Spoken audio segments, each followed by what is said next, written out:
Bonjour mesdames et messieurs et bienvenue à Perspective. Je suis Francis Denis.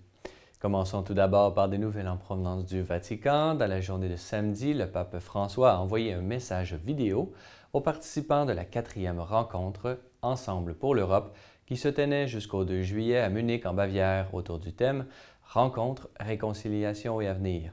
Cette conférence où convergeaient plusieurs mouvements et communautés de différentes dénominations chrétiennes avait pour objectif de mettre de l'avant des initiatives en faveur du bien commun.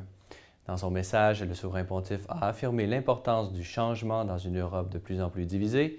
Écoutons un extrait de ce message.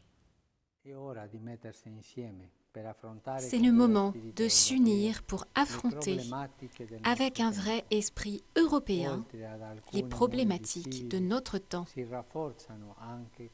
Des murs invisibles, divisant ce continent, se renforcent et s'ajoutent aux murs visibles. Des murs qui se bâtissent dans le cœur des personnes. Des murs faits de peur et d'agressivité et d'un manque de compréhension pour les personnes d'origine ou de religion différentes. Des murs faits d'égoïsme politique et économique sans respect pour la vie et la dignité humaine. Hier dimanche, le pape a présidé la traditionnelle prière de l'Angélus place Saint-Pierre.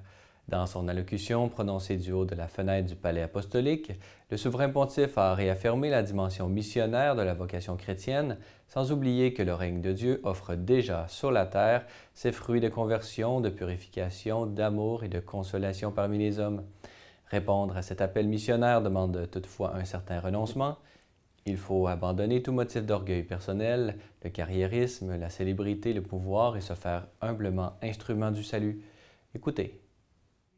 Le pape a souligné la nécessité de construire jour après jour le royaume de Dieu en offrant ses fruits de conversion, de purification, d'amour et de consolation parmi les hommes. Le disciple, a dit le pape, doit savoir que sa mission se déroule dans un climat hostile et pour cela, il devra être libre des conditionnements humains et certain de la puissance de la croix. Cela signifie, a ajouté le pape, abandonner toutes les occasions de se vanter, les occasions de carriérisme, de célébrité et de pouvoir, et devenir humblement un instrument du salut apporté par Jésus. La mission du chrétien est merveilleuse et destinée à tout le monde, mais elle demande la générosité et surtout de tourner les yeux vers le haut. On rentre toujours rempli de joie après une mission, a rappelé le pape.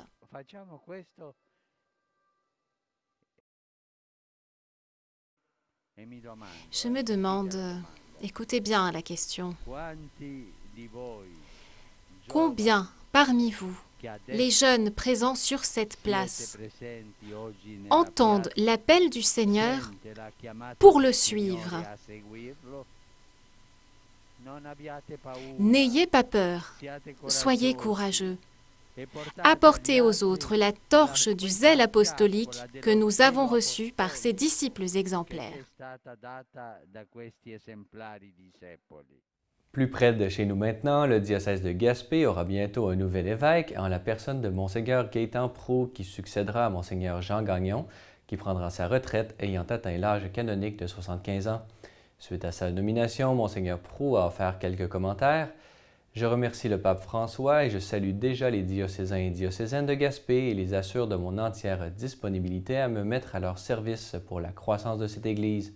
Je prie le Seigneur pour toutes les personnes vers lesquelles je suis envoyé, a-t-il affirmé. Le diocèse de Québec perdra ainsi un évêque auxiliaire. Je suis heureux pour la communauté diocésaine de Gaspé qui reçoit un bon pasteur, un homme d'une longue expérience pastorale. Son départ de Québec laisse un grand vide. Je lui souhaite un ministère fructueux dans la belle région de la Gaspésie et des îles de la Madeleine, a affirmé Monseigneur le cardinal Gérald Cyprien Lacroix en réaction à la nouvelle. Notez en terminant que la date exacte de l'inauguration du ministère épiscopal de Monseigneur Gaétan Proulx comme évêque de Gaspé n'est pas encore connue. Nous vous tiendrons bien évidemment au courant dans les semaines qui viennent. Voilà, c'est tout pour aujourd'hui. Si vous avez des questions ou commentaires, vous pouvez m'écrire à l'adresse qui apparaît à l'écran. Merci d'avoir été des nôtres. À la prochaine!